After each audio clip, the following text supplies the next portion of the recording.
Ya, perkenalkan nama saya Muhammad Rizky Ramadan, nama lapangan Ngaju, jabatan di Maharipal sekarang ini Ketua Maharipal Masa Bakti 2021-2022.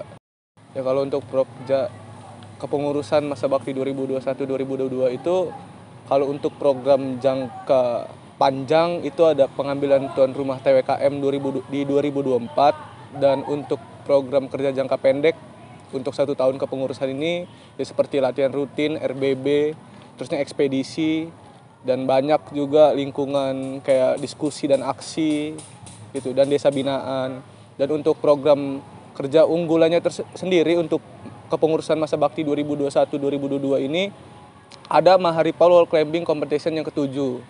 Ya, kalau menurut saya kenapa kita dan kami pengurus Maharipal masa bakti 2021-2022 memilih Maharipal World Climbing Competition yang ke-7 ini menjadi program kerja unggulan, ya yang pertama itu ya mungkin sarana prasarana ini sih lebih ke pembinaan atlet Maharipalnya gitu. Harapannya kan, itu harapannya, maksud dan tujuannya. Dan yang kedua juga memperkenalkan olahraga panjat dinding ini khususnya gitu di masyarakat Lampung gitu.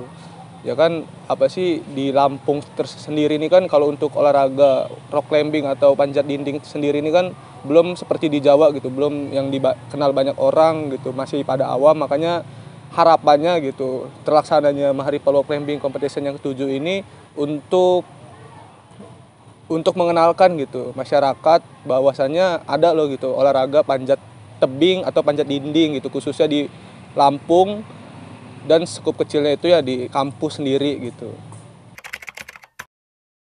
Salam Sari, saya di sini Boceng sebagai Kepala Divisi Pendidikan dan Latihan Masa Bakti Kepengurusan tahun 2021 sampai 2022.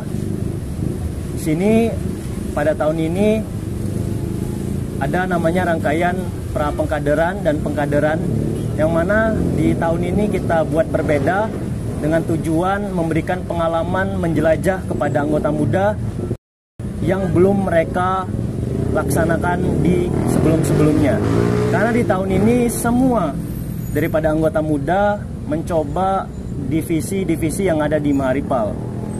Meskipun dari beberapa anggota muda juga mengambil contoh, divisi Arung Jeram harus coba panjat tebing, divisi panjat tebing harus coba juga Arung Jeram, pun sebaliknya dan seterusnya. Itu dari rangkaian pra pengkaderan sampai pengkaderan di tahun ini. Yang kedua, setelah anggota melaksanakan pengkaderan, ada namanya laporan pertanggungjawaban, yang mana di situ kita ujikan kelayakan daripada anggota muda setelah menjalani proses pendidikan pra pengkaderan sampai pengkaderan dan di pertanggungjawaban. Setelah itu, anggota muda menjalani masa pengabdian. Nah, dari sini setelah selesai pendidikan mereka, kami pengurus memperhatikan, menyimak bagaimana keaktifan daripada anggota muda sebelum kita kukuhkan sebagai anggota aktif Maharipal. Yang kedua itu program kerja saya pada tahun ini atau program kerja kami, yaitu Pekan Orientasi Maharipal yang ke-31, di mana di tahun ini terjadi beberapa perbedaan dari tahun-tahun sebelumnya. Kita mulai offline setelah masa pandemi kurang lebih 2 tahun penuh, dari 2019 sampai kita offline lagi, masuk kelas. Nah, jadi ada namanya transisi daripada anggota Maharipal juga dalam melaksanakan kepanitiaan portasi ini. Untuk tujuan daripada portasi tahun ini yaitu meregenerasi anggota Maharipal. Yang kedua, sebagai sarana untuk pendidikan dasar daripada calon anggota. Nama saya Muhammad Rafi Saputra, saya Kepala Divisi Gunung Hutan. Buat pra pengkaderan kemarin itu kan langsung ke lokasinya di Gunung Tanggamus. Buat pra pengkaderan kemarin itu kan langsung ke lapangannya, jadi itu langsung di Gunung Tanggamus. Itu ibaratnya simulasi gunung hutan. Itu mereka anggota muda mempraktekkan yang pertama cara menggunakan GPS dan tracking jalur serta bernavigasi. Dan di sini juga kita melakukan cara membuat jerat, terus membuat bipak dan membuat api. Sama juga ada materi resection dan intersection. Assalamualaikum warahmatullahi wabarakatuh. Saya Langas, saya sebagai Kadif Divisi Rock Climbing. Untuk pengkaderan dilaksanakan di Margodadi. Untuk waktu pelaksanaan pengkaderan itu selama 3 hari 2 malam. Untuk materi yang diajarkan selama pra pengkaderan itu ada banyak. Salah satunya adalah cara pemasangan alat-alat pada tebing sebenarnya. Kemudian cara pemasangan pengaman, alat pengaman sisip dan juga pengaman pasak, dan masih banyak lagi. Jadi untuk prapeng tahun ini, tahun 2022, itu dilaksanakan di kampus UIN Raden Intan Lampung. Berapa harinya itu hanya 1 hari di kampus UIN ini. Untuk materi apa aja yang dikasih oleh adik-adik itu tentang observasi lingkungan. Jadi kita memperhatikan observasi lingkungan yang ada di kampus, tentang pergerakan mahasiswanya, aktivitas mahasiswanya sehari-hari, tentang kepedulian sampah mahasiswa yang ada di UIN Lampung. Kita ini observasi bersama. Ya, kalau materi itu dari pagi sampai sore. Untuk pengkaderan sendiri, kami anggota Muda Maharipal Divisi Gunung Hutan melakukan ekspedisi ke Gunung Ciremai. Untuk lama ekspedisinya yaitu kami memakan waktu selama 9 hari. Untuk yang kami lakukan di sana yaitu kami mempraktekkan seluruh materi-materi yang diberikan oleh pemateri seperti resection intersection, menggunakan Garmin, dan juga mengklasifikasi jalur pendakian. Untuk apa saja yang didapat yaitu pertamanya pengetahuan kami terkait pendakian, utamanya ilmu terkait resection dan intersection, bagaimana menggunakan Garmin, cara mengolah peta, dan mampu mengklasifikasikan jenis-jenis jalur pendakian.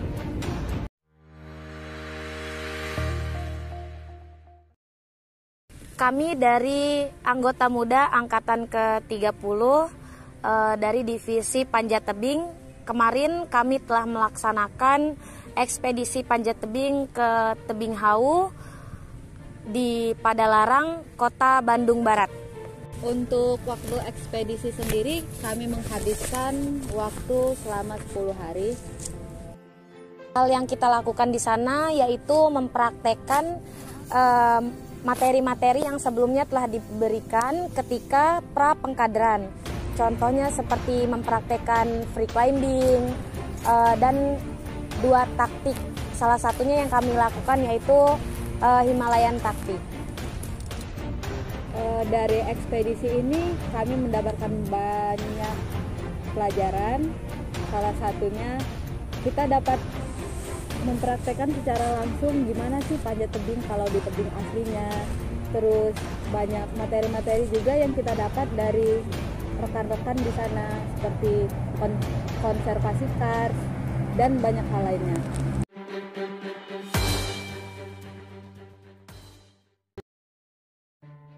Kami anggota Muda Maharipal angkatan ke-30 Divisi Lingkungan Hidup melakukan ekspedisi ke suku Baduy yang ada di Pandeglang, Banten. Kami melakukan ekspedisi selama 6 hari. Kami di sana mengobservasi keseharian daripada suku Baduy. Yang pertama dari kesehariannya, lalu adat istiadat serta budayanya. Untuk yang didapat dari sana, kami mengetahui mulai dari keseharian suku Baduy tersebut, adat istiadat hingga budayanya, serta bagaimana mereka dalam menjaga kondisi lingkungan alam yang ada di sekitar mereka.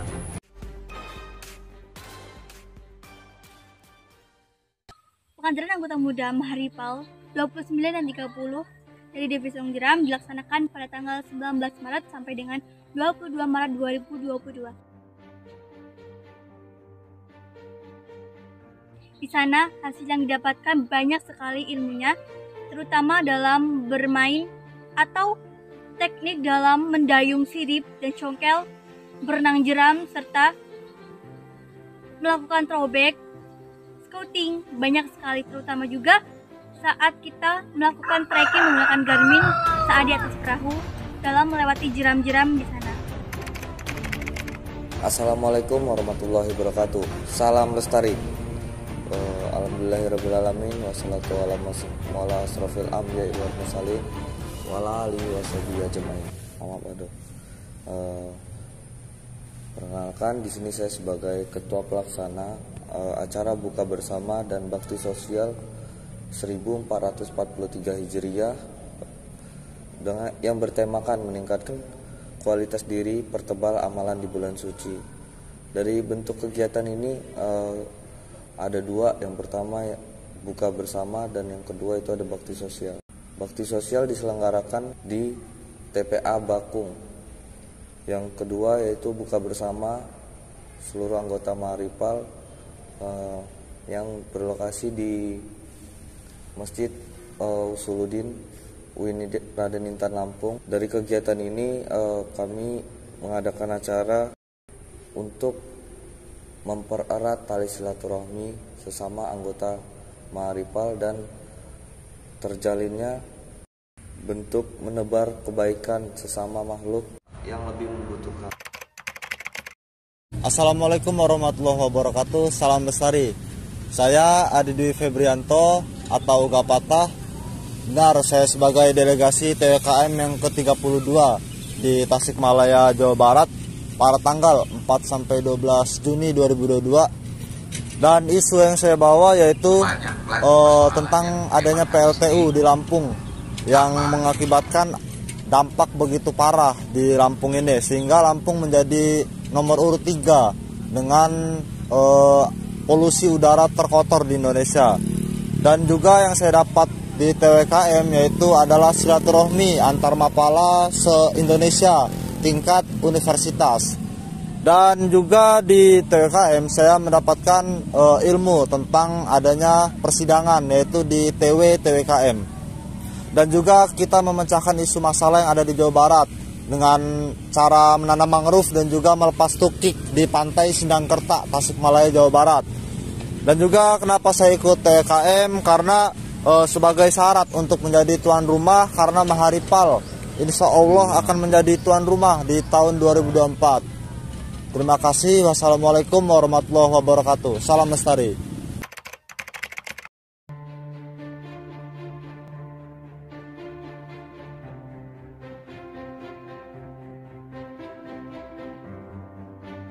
Nama saya Langas, saya sebagai Ketua Pelaksana Maharipal Wall Climbing Competition 7 atau MWCC 7 tingkat nasional. MWCC 7 atau Maharipal Wall Climbing Competition itu sudah berjalan sebanyak 6 kali. Dan ini adalah yang ke-7.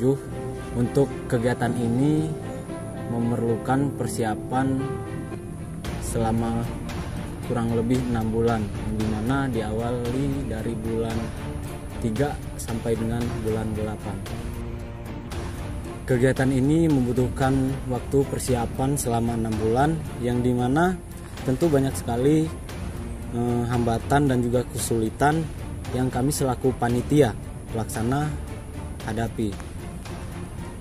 Namun alhamdulillah berkat izin Allah dan tentunya atas bantuan Kiai Kanjeng alumni dan juga para anggota aktif Maharipal, kegiatan ini bisa terlaksana dengan menghabiskan dana sebesar Rp48.808.290.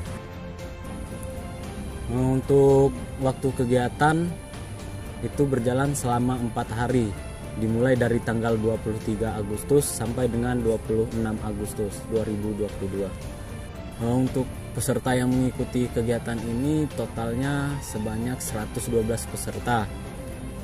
Untuk peserta yang paling jauh itu berasal dari Sulawesi Utara, Bangka Belitung, dan juga Jambi.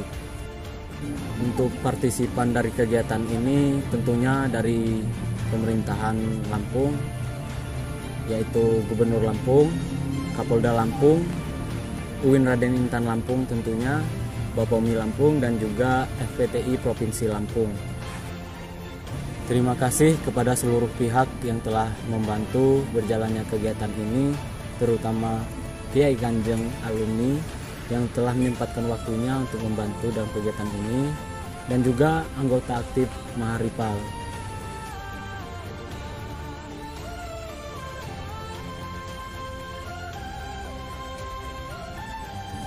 Harapannya Maharipal ke depan akan melaksanakan kegiatan-kegiatan tingkat nasional lagi yang tentunya jauh lebih baik daripada kegiatan MWCC ini.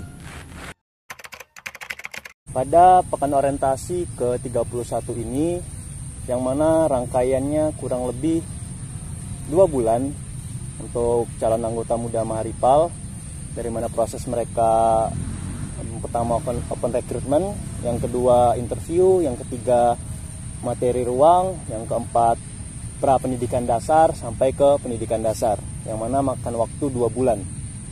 Nah, kebetulan juga pada tahun ini saya diamanahkan sebagai koordinator lapangan yang tugasnya memantau persiapan dari pra kegiatan sampai pelaksanaan kegiatan hingga pasca kegiatan daripada pendidikan dasar di tahun ini. Tujuan dari pendidikan dasar di tahun ini yang pertama itu pendidikan karakter. Nah, di sini 10 anggota muda yang kita didik dalam pendidikan dasar ini digembleng karakternya dari mulai mental, fisik, dan lain sebagainya macamnya. Yang mana pada pendidikan dasar akan memberikan pengalaman hidup yang tidak akan mereka lupakan seumur hidup mereka. Ya, buat Portasi kemarin tuh saya sebagai ketua pelaksana. Ya, Portasi itu kegiatan tahunan Maharipal, ya, pekan orientasi Maharipal. Itu yang tujuannya buat mengkader atau meregenerasi calon anggota baru gitu, buat nerusin roda organisasi Maharipal. Ya, buat rangkaiannya itu ada open recruitment, terus ada kemarin juga sempat ada makrab, terus ada interview, terus ada materi ruang. Bis materi ruang tuh ada training center, setelah itu ada pra pendidikan dasar dan pendidikan dasar. Ya, buat kegiatan kemarin tuh terlaksana itu kurang lebih hampir 1 bulan lebih ya. Yang pertama itu dari open recruitment itu kita mencari anggota sebanyak-banyaknya. Ya, untuk interview itu kita nanyain kesehatan dan fisik calon anggota. Setelah itu, setelah habis interview itu ada materi ruang, itu berlangsung selama 3 hari. Nah, itu kita menyampaikan materi-materi yang ada di Maharipal gitu, yang nanti akan kita praktekkan di lapangan. Setelah materi ruang kita ada training center, itu selama kurang lebih 1 bulan. Yaitu kita ngelatih fisik mereka gitu sebelum kita lepas di lapangan. Setelah training center itu di sela-sela training center itu ada pra pendidikan dasar. Itu kita simulasi praktek materi yang akan dipraktekkan di pendidikan dasar.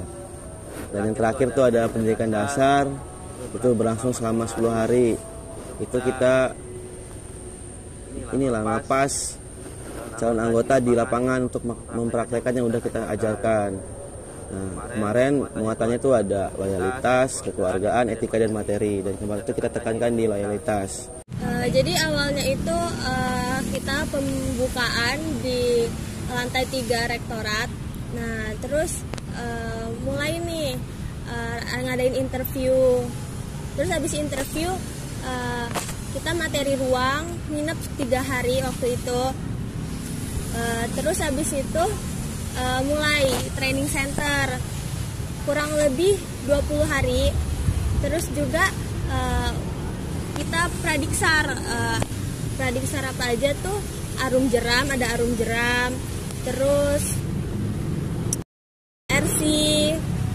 terus lingkungan hidup, mempelajari lingkungan yang ada di sekitar UIN aja sih waktu itu.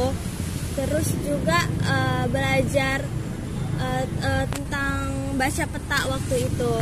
Ngebaca petanya juga masih di sekitaran lingkungan UIN juga. Kami ngakuin Diksar. Nah, Diksarnya itu kami naik untuk Diksar itu ada 10 orang. Nah, udah turun dari Diksar itu juga 10 orang. Jadi bagian Maharipal banget nih. Ya, rupanya semua yang kesan awalnya tuh maksud lihat Maharipal tuh ngeri banget gitu, orang-orangnya serem banget, kok gondrong-gondrong gitu. Tapi rupanya malah yang kelihatannya serem atau yang lainnya tuh malah sayang-sayang banget, malah buat kita betah banget gitu. Saya akan menjelaskan mengenai konservasi yang ada di kawasan Taman Nasional Kerinci Sebelat. Kawasan konservasi merupakan kawasan yang dilindungi dan dimanfaatkan dalam jangka panjang. Kawasan konservasi di seluruh Indonesia tentunya memiliki masalah yang bermacam-macam, seperti yang ada di sana. Di sana kami melakukan penanaman sebagai simbolis terhadap kegiatan konservasi yang dilakukan. Di sana kegiatan sekolah konservasi disahkan oleh Wakil Bupati. Adapun kegiatan yang ada di sana melakukan penanaman pohon sebagai simbolis pelestarian alam yang dilakukan pihak Sekolah Konservasi Palasostik Universitas Bengkulu terhadap Desa Sebat Ulu, Kecamatan Pinang Belapis, Kabupaten Lebong, Provinsi Bengkulu, atau di sekitar kawasan Taman Nasional Kerinci Sebelat. Assalamualaikum warahmatullahi wabarakatuh. Salam Lestari. Perkenalkan, nama saya Ardi. Saya selaku perlengkapan rumah tangga. Untuk kegiatan PRT itu ada bersih-bersih, itu ada jadwal piket harian yang insya Allah sudah terjalani. Dan untuk alat-alat yang bertambah di tahun ini ada peralatan gunung hutan yaitu GPS, peralatan panjat tebing, karamental dinamis, pule, runner, dan lain-lain. Untuk peralatan umum itu ada sound, kipas angin, dan ada juga peralatan dapur itu ada kompor, pisau. Ya, untuk kegiatan bersih-bersih di Secret itu piket harian, yaitu tugasnya membuang sampah yang kotaknya sudah penuh, bersih-bersih di dalam Secret, di depan dan di belakang. Saya keledai bendahara periode tahun 2021-2022 yang sebelumnya mendapatkan saldo sebesar 18.500.000, dan untuk tahun ini dana mendapatkan dari dana DIPA, kemudian dana bidang 3 atau yang biasa kita sebut minat bakat, sama dari sponsor. Untuk dana keseluruhan untuk tahun ini sebesar 124 juta sekian, dan menyisakan saldo untuk kepengurusan selanjutnya 12.253.000. Assalamualaikum warahmatullahi wabarakatuh. Salam Lestari. Perkenalkan, nama saya Ajeng Eka. Nama lapangan saya Gemani.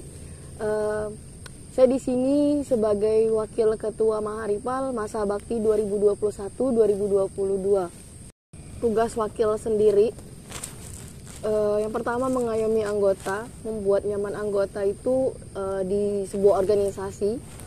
Terus itu melaksanakan tugasnya ketua ketika ketua sedang berhalangan hadir. Ya kalau untuk mau rasa ngurusan anggota ya pasti capek gitu, semua orang pasti capek. Cuman ya ada kesan tersendiri untuk kita ngurusin anggota gitu. Kita paham yang satu orang ini kayak gini, satu orang ini kayak gini. Jadi kita juga belajar buat memahamin semua orang gitu, nggak cuma satu orang gitu. Dan kita juga paham ketika kita ngurusin mereka tuh, oh caranya begini, dan ngurusin yang anggota lainnya, oh caranya begini. Jadi kita nggak bisa nyamain ngurusin anggota gitu, nggak bisa nyamain cara gitu, karena setiap orang beda cara gitu. Kalau untuk kendalanya yang pasti masih ego ya, ego sendiri gitu, ego sama ego gitu. Jadi agak susah untuk kita nyatuin frame gitu. Kendalanya itu ya pasti ego ketemu ego itu nggak bisa gitu kan. Terus juga keras sama keras gitu, karena kan kita nggak bisa nyamain orang gitu kan. Jadi ya ketemunya kalau misalkan keras, ya kita yang ngalah gitu. Ya, selamat ulang tahun untuk Maharipal UIN Raden Intan Lampung yang ke-31 tahun. Semoga lebih besar lagi Maharipal, tidak cuma di kampus tapi di masyarakat. Ya, untuk panitia dan anggota ya, panitia pelaksana atau anggota Maharipal, khususnya anggota aktif dan alumni gitu, kayak kanjeng saya, selama saya ngejabat 1 tahun kepengurusan ini ya terima kasih atas supportnya gitu, udah ngebimbing gitu kan, ngarahin di kegiatan-kegiatan, dan khususnya juga untuk anggota aktif, adik-adik dan kakak-kakak saya, terima kasih juga gitu. Ya intinya terima kasih gitu, tanpa kalian ya kegiatan 1 tahun kepengurusan ini nggak berjalan. Doa dan harapan ya untuk Maharipal kedepannya, ya mungkin di kepengurusan tahun ini kan masih banyak evaluasinya dari kegiatan dan menjalankannya lah gitu, menjalankan roda organisasi ini di kepengurusan gitu, baik pengurusnya gitu. Nah mungkin ini jadi bahan evaluasi juga gitu, bahan rujukan gitu untuk tahun-tahun selanjutnya, biar nggak mengulangi gitu, atau tidak mengulangi kesalahan yang sama di tahun 2021 dan 2022. Ya, harapannya juga ya semoga Maharipal terus berjalan, terus jaya, dan terus besar.